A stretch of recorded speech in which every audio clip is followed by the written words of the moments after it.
Today I wanted to sit down and talk quite a bit about Destiny 2. It's not something I've done in quite some time, but now feels like a better time than ever to talk a little bit about the future of the game, my thoughts on it, and the current summer event that is happening, Solstice of Heroes. So I've been playing Destiny 2 since launch. I'm typically someone who walks away after I've done like the endgame activities one or two times, and really that's all you really needed to do for a long time in Destiny 2. I think Warmind finally kind of stepped things up, you know, where you could actually run the Nightfalls and get some unique weapons within the Nightfalls. You know, the raid got a little bit more exciting with Prestige and just the difficulty increase that we saw in a lot of the different activities. It was very much a step in the right direction. Warmind was a bit of a mess of a story, but from a gameplay perspective, it was Bungie acknowledging the sort of curve, the difficulty and the progression and the unlock curve that the core community really wanted. You know, letting us realize that, hey, we've got rewards in Warmind that not everyone is going to be able to obtain, and that's how it should be. This shouldn't be a game where everyone gets everything. Within reason. I'm not saying that people should be locked out of things because, you know, they don't play every single mode in the game, but that's also kind of exactly what you need to do. You know, like there needs to be unique rewards for running the Nightfall. There needs to be unique rewards for running Iron Banner. I mean, you just have to accept as an individual that if you don't participate in those modes, well then no, you're not going to get the unique rewards. Stop being so damn selfish. Let people have their own unique stuff for participating in the modes they like. I mean, that's just the nature of a game like this. You're still going to get rewards. You're just not going to get everything. And that is exactly how Bungie handled Escalation Protocol with Warmind, and I loved it. I loved it. I love that I don't have Escalation Protocol weapons. I love seeing people running around with the Ikelos shotgun and the SMG, because I never got around to doing that. I've got my hand cannon, that's it, and I'm stoked that that is the case. Because the last thing I want is Destiny 2 to continue to be more of Destiny 2 at launch, where everyone gets exotics handed out like they're cheap candy on Halloween. It made the exotics feel absolutely valueless. And I'm not even talking about their performance. I'm just talking about them existing as things. You know, none of them felt cool or special because they just kept dropping from engrams all over the damn place. It's like, Jesus, how many more exotics are you gonna give me? They're not very exotic when I get them as often as I get legendaries, you know? That was a huge problem, that the just progression curve, the unlock curve that Destiny 2 had at launch. It's without a doubt a huge part of the game's detriment at launch, outside of the loss of random weapon rolls and the ability to really have unique weapon drops. So Warmind, step in the right direction. Forsaken, very much looking to revamp like everything that we know about the core gameplay loop of Destiny 2 and really push it into what could be the near perfect position. You know, everybody looks at Forsaken as hopefully being Destiny 2's The Taken King. I personally want it to be The Taken King and then some. I want it to be better than The Taken King because I want it to be Destiny 2's Taken King. You know, that's something that I think we're already seeing. When you look at a lot of the changes that are coming with Forsaken, this isn't Bungie just rolling things back to Destiny 1 and saying, we'll just make it like it was in Destiny 1, The Taken King. They're like, no, we made a different game here. Admittedly, it's a different game for better or for worse, so we need to build off of that. Yes, we're bringing back random weapon rolls, but we're introducing a brand new mod system. We're overhauling Masterworks. We're doing new difficulties for Nightfalls, for Heroics. We're bringing Heroic Ventures across the board now. You know, we're expanding the endgame content, and we're doing it in a new way. We're not just rolling everything back to the way it was in Destiny 1, and that makes me very happy. That's the potential right there to be The Taken King and then some. We won't have to wait very long for that, and I definitely plan on bringing you guys my thoughts on that because I am personally excited to see what Bungie's able to do with it. But let's move forward and talk about Solstice of Heroes. Solstice of Heroes, I think, is one of the best events Bungie has ever done for Destiny, period. Better than anything Destiny 1 ever had, and definitely better than anything we've had in Destiny 2 thus far. It is the first time that an event really feels like it ties into the gameplay experience that is Destiny 2 by giving us new challenges, actual challenges, not just things that say challenge when you click on them in the menu screen, but actually difficult quests, things that will require you to work with others, to work alone, and to really push yourself to the limit of your knowledge of the game to do these things as quickly as possible, or to just even be successful with them, period. Now, the Solstice of Heroes is meant to be a celebration of the past year of Destiny. Basically, everything that has happened since D2 kicked off with the Red Legion's attack on the tower and Gaul's attempt to rip away the Traveler and our light.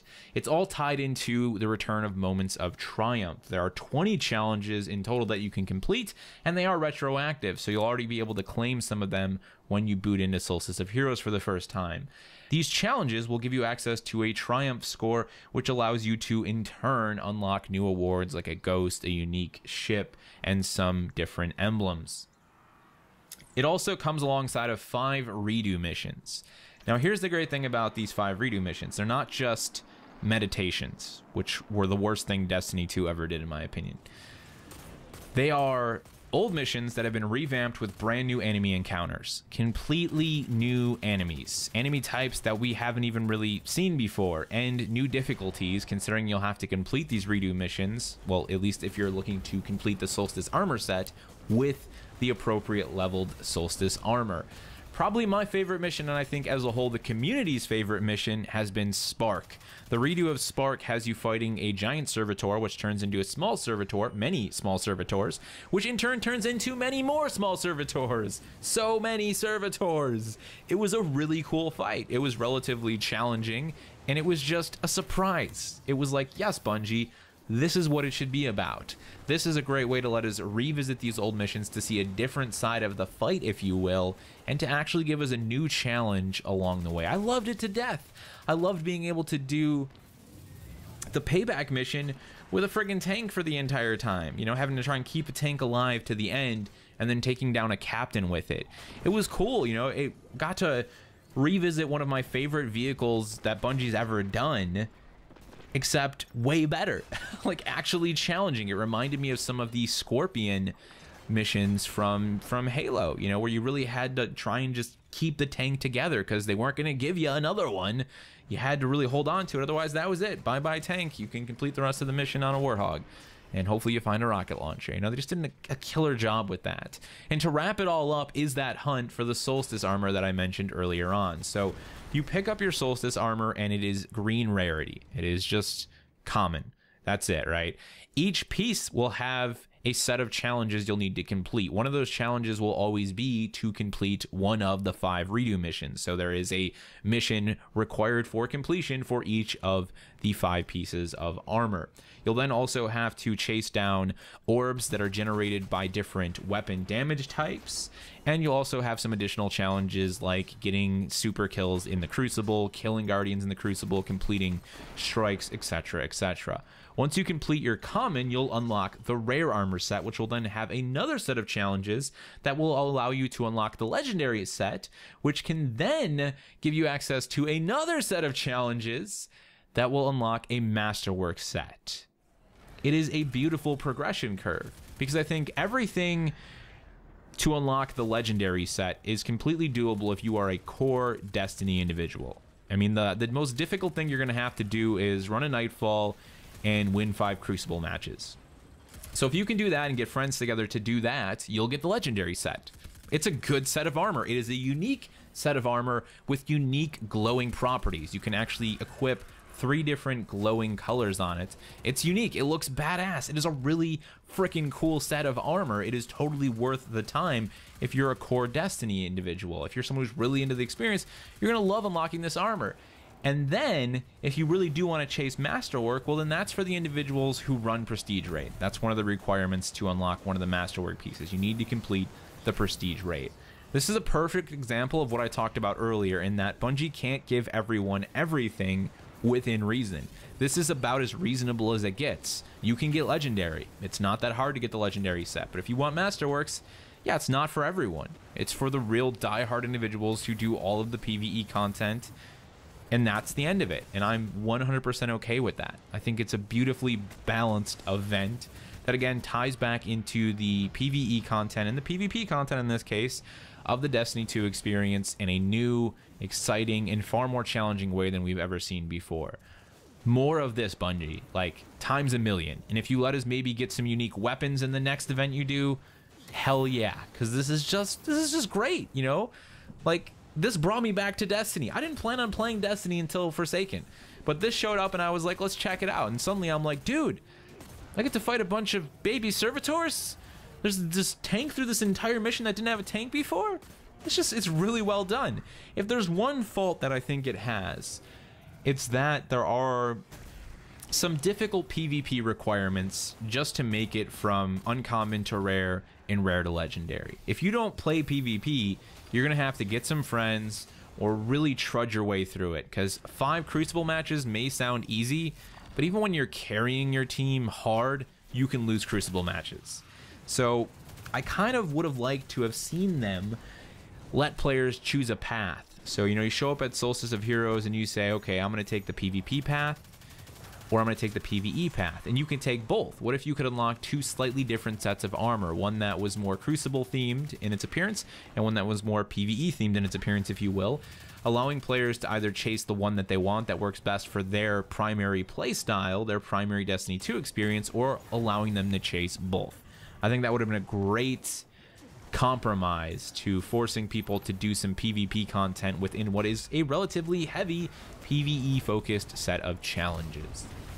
That's about it though. I really can't see anything else wrong with this event. It's beautiful, and I know a lot of people are saying, well, what's the point in coming back if you're just going to end up replacing this armor when Forsaken drops in a month? And you know what? I totally agree with that statement, and I felt that way about Destiny 1. I wouldn't bother with a lot of the endgame activities because new content was on its way, and I was like, I'm just going to replace it.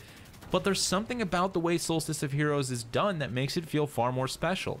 It really puts me in a position as someone who hasn't played in a month where I'm like, I actually want to unlock that. I want to have that in my vault, in my collection, so I can say I did the stuff I needed to do, and I get to hold on to this legendary Solstice of Heroes armor now. Feels special. That's a job well done, Bungie.